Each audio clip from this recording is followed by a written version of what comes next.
Hello and welcome to COVID Conversations. I'm Kimberley Pierce, Cartwright News and Public Affairs Director at WNCU 90.7 FM. We're also streaming on YouTube, Facebook, and Instagram. And we're using the Zoom platform to talk about how COVID-19 is affecting our world. Now, the COVID-19 pandemic has affected all kinds of businesses, all kinds of industries, and the arts are no exception. For many artists in North Carolina, the COVID-19 virus has caused cancellations of shows and events and led to loss of income. And today we're checking in with Delores Hayes Farmer. She owns a local pottery business in Durham, North Carolina. And we're going to talk to her about her life during COVID-19 as a local business owner. Delores, hello and welcome. Thank you for being a guest today. Thank you for having me. Oh, it is my good pleasure. I want to talk a little bit about your background. When did you decide that you wanted to be a maker? I think I always wanted to be a maker of sorts, but it was really in college, my junior year, where I decided, I think I'm going to be a potter. So at the time I was an English major and I was like, oh, I'm going to be a writer, but I wasn't that good. So I ended up taking a pottery class and I kind of fell in love with pottery right then. And I was pretty good at it. So I spent the next couple of years looking for apprenticeships, just kind of learning the craft, and kind of took that leap like a year or two after I graduated college. Oh, very, very good. And from what I see of your pottery, you have chosen well. I was going to reach over and pick up a cup, but it's behind all of my apparatuses that I have set up here, so I can't like tease you with some pottery. Most of the events that you're involved in include like workshops, teaching, shows where you interact with people and you're really face to face with these people. Have you switched any of your business to online, and then maybe what has that been like? So for the beginning of the pandemic, I definitely had to switch everything online, and it was a bit of a shock. As an entrepreneur, you're already doing a lot of work just to keep your business going in the normal circumstances. You're doing everything. And so with the pandemic, it was a little difficult to rethink everything. So I always thought I had a very diverse revenue stream. I taught classes, did workshops, I sold at markets and festivals, and kind of overnight, all of that was gone. So having to completely rethink how I'm going to make money was a little difficult. I had a website at the time, but it wasn't a website where people can purchase work. And really setting up that kind of platform took a couple weeks. So like if I wanted to put up 100 pots, I'm taking 4 to 5 photos of every piece. So it's several hundred photos. How do I upload? How to make sure the quality is good? How do I work out shipping? So it was a long journey to kind of get that down packed. And now I'm in a really good groove in terms of like how that works, but there's still a little bit of loss in terms of shipping and packing materials. It's not the same as selling in person, but it's been a huge change. It's been a huge change. Wait a minute, you said 100 pots. Yeah, so when I first started the website, I basically took every pot that I had that I would normally take to market. And I had a little over 200 at that time. And I was like, well, now I have to figure out how to sell these because people aren't going to meet me at the market. And it took a long time. And luckily, I had just got a new phone with more memory. So I was able to take all of these photos, but uploading them to my computer, I mean, it just took so long. But I've kind of streamlined it a little bit. It's still a long process to upload pieces. It's not something I can just do in a day. When I do a massive upload, it takes several days. Yeah. So tell me about what you've been doing. How has COVID affected, say, the process of your business? I mean, any supply problems, any demands that you couldn't meet? So what has that been like? It's been a little challenging. I had issues with getting clay, actually. So our suppliers were having issues with getting clay from their suppliers, which meant I had to kind of use my reserves. So I'm having to use scrap clay or kind of be really focused on how much clay I'm using and making sure I'm not wasting anything.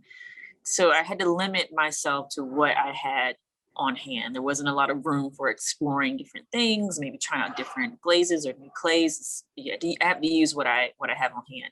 And even now, there's still a little bit of issue of getting particular clay bodies that I like. So it's been a little challenging. Again, it's having to adjust. And I gotta say, just being an entrepreneur in general is hard, but this was like next level hard, because you're like, man, I'm already working really hard to make my business work. And now having to completely redo everything and work with all these new changes and having to shift just even what I make in a day based on what I can actually buy in terms of supplies was a little challenging. So there weren't any supply avenues like locally that you could tap into?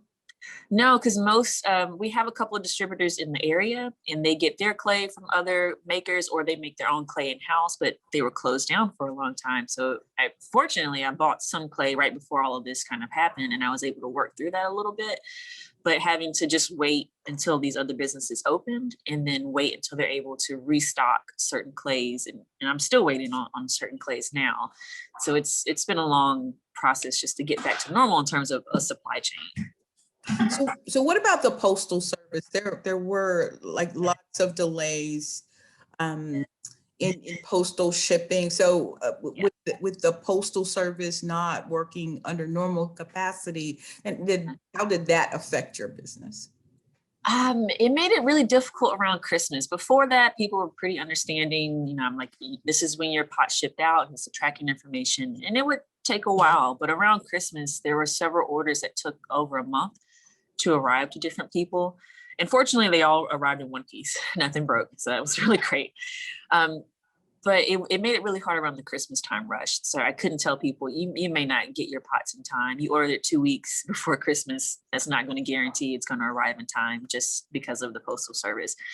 But I'm just happy they all got delivered in one piece.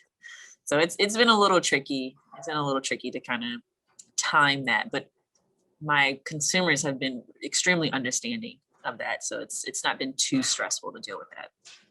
So I want to talk about now any grants or loans or any kind of financial help that way that you've been able to secure so that you could keep yourself afloat financially.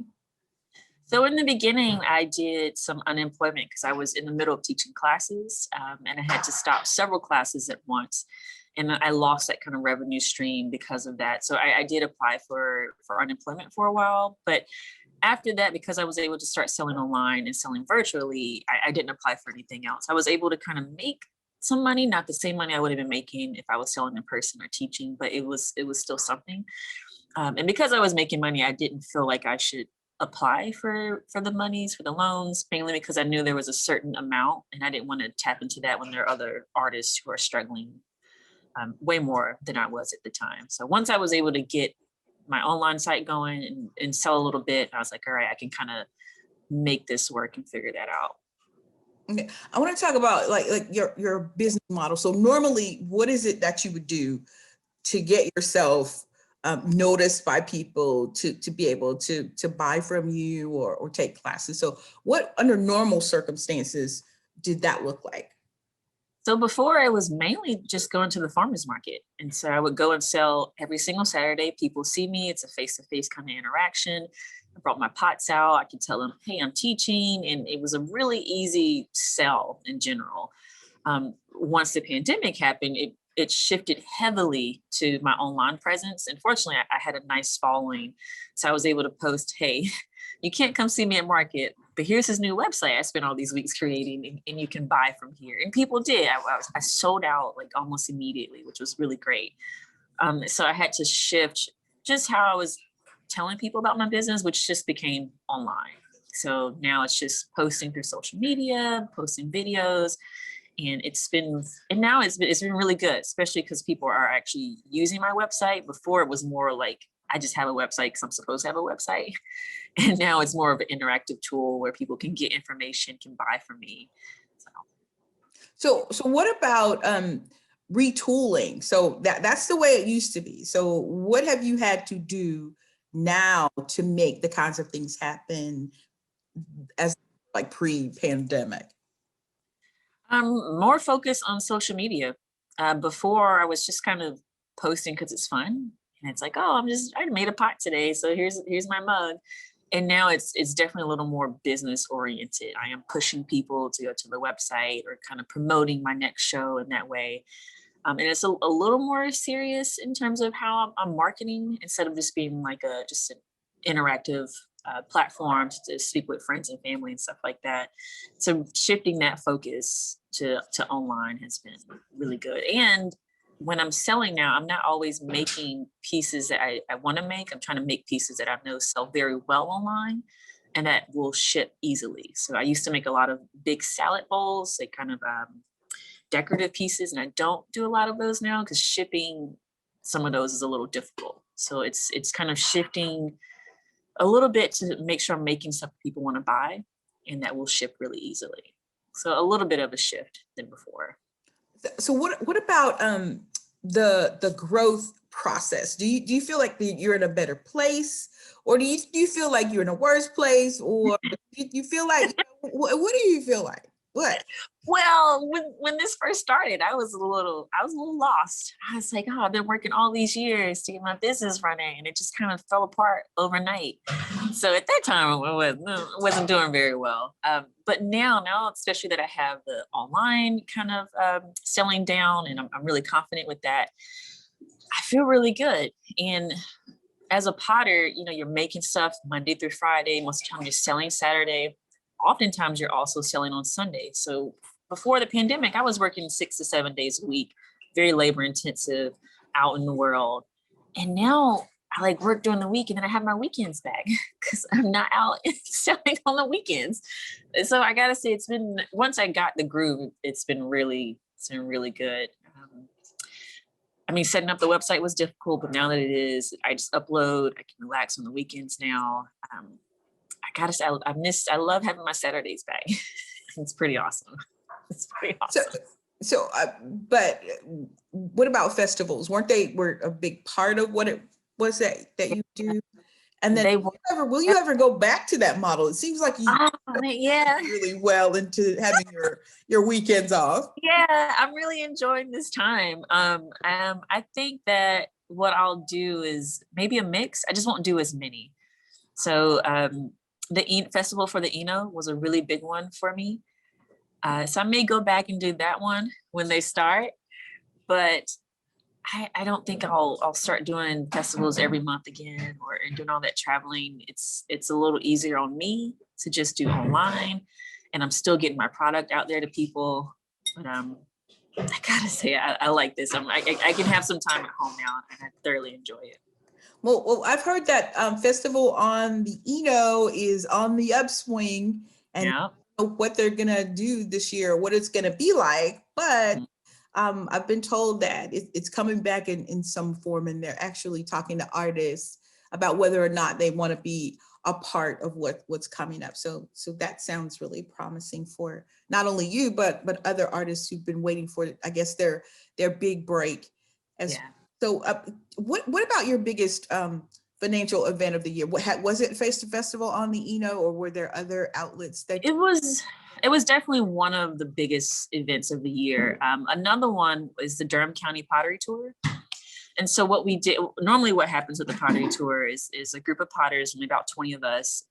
We have a huge event, we put up a map, and people can drive around Durham and tour the studios of all their local potters, and people sell their wares during this event. So what we did was we shifted to online. And so we knew early in the year, we can't do this event in November. We're gonna have to figure out a way to make it work, which was a little challenging because now we have to get 20 potters to get an online presence and to have an online shop. So it was a little challenging to get everybody on board with the online setup, because even just doing it for myself was fairly difficult. But I was able to kind of successfully get the business up online around that time, and it actually worked out fairly well. I almost made kind of what I would normally make. I mean, shipping does kind of cut into that, but it was a fairly successful event. Very good. I want to talk to you now about your students. So people, I'm sure, are still clamoring for your classes. So Yeah. how has that portion of your business changed, and what have you had to do to conform to the rules that were associated with COVID-19 and people gathering in the same places? Right. So fortunately, my studio is in a humongous warehouse. So it's a huge open space. Ventilation is not really an issue here because it's just a massive space. So what we do is we have hand sanitizer. Everybody has to wear their mask, and everybody's pretty good about kind of keeping to themselves. And throwing pottery is such a personal experience anyway. So you're not like touching and interacting with people. You're kind of just at your wheel working. So it's been really good to restart those classes. And we did our first session 6 weeks ago. We started our last session, and it was really exciting because after the first class, I was like, wow, I haven't talked to this many people in person in so long. So it's just nice to have that kind of social interaction, even though it's a class and I'm working. But it's been really nice to see people again. Yeah. Are you working on anything right now? Is there anything that you can maybe reach over? It looks like in your studio. Can you reach over and show? Yeah, so I have Been working on? actually at the beginning of the pandemic, I started working on these jars. So they have like this kind of pillow form, these lidded pieces, and they have this texture. So these were some pieces I started when I just couldn't figure out what I was gonna do. Like, what am I doing now? And so, sometimes when I get stuck, trying a new idea is a good way to kind of bounce back from that. So these are some pieces I've kind of started, and I'm working my way back to them so that I can completely finish them now. Sometimes it takes a long time to develop a really good idea. But yeah, these textured jars are next on my idea list. Yeah. Well, Delores, he's Farmer. It's been a great interview, and I just appreciate you taking time. I know time is money for anyone who owns a business. I very much appreciate your taking the time to be with us on COVID Conversations today. Yeah, thank you. Thank you for inviting me. Yeah, this was great. My good pleasure. And I want to thank everybody in the audience for watching and listening. You may be listening on WNCU 90.7 FM, but be sure to like us and follow us and subscribe to our pages to see a lot of our archived shows. We've got that going on now. I'm Kimberly Pierce Cartwright. I'm your host for COVID Conversations. Until next time.